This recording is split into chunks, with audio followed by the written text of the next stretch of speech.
সারা দেশের মতো ময়মনসিংহেও জন্মাষ্টমী উৎসব জাঁকজমকপূর্ণভাবে পালিত হচ্ছে।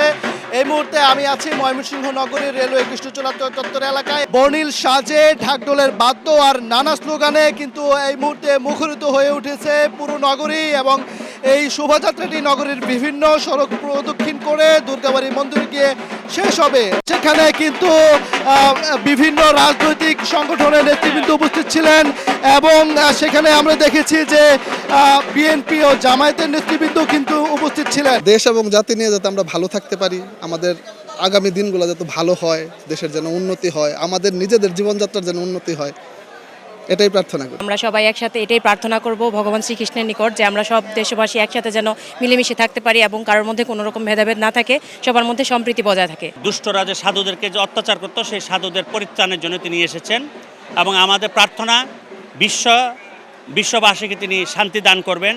আজকের এই জন্মাষ্টমীর প্রার্থনা আমাদের। সনাতন ধর্মাবলম্বীদের মধ্যে অত্যাচারের বিরুদ্ধে দুর্বলের অধিকার প্রতিষ্ঠা এবং দুষ্টের দমন ও শিষ্টের লালন করতে পৃথিবীতে আবির্ভূত হয়েছিলেন ভগবান শ্রীকৃষ্ণ। দল ও মত নির্বিশেষে সকল সনাতনীদের নিয়ে এবারই প্রথম আমরা এই শ্রীকৃষ্ণের জন্মাষ্টমী উৎসব আয়োজন করেছি।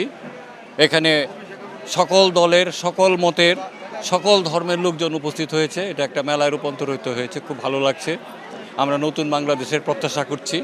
আমার মনে হয় ভগবান শ্রীকৃষ্ণের এই আবির্ভাব তিথি উপলক্ষে আমাদের দেশ, এই জনগণের প্রত্যাশা যা একটি সুন্দর বাংলাদেশ বিনির্মাণ হবে, একটা শোষণমুক্ত, শোষণহীন বাংলাদেশ আমরা চাচ্ছি। জন্মাষ্টমী অনুষ্ঠানকে ঘিরে যাতে কোনো ধরনের অপ্রীতিকর ঘটনা না ঘটে সেই জন্য কিন্তু আজকে এই আইন শৃঙ্খলা পরিস্থিতি জোরদার করা হয়েছিল। তো এই ছিল এই শ্রীকৃষ্ণ জন্মাষ্টমী উপলক্ষে আমার কাছে থাকা সবশেষ খবরাখবর।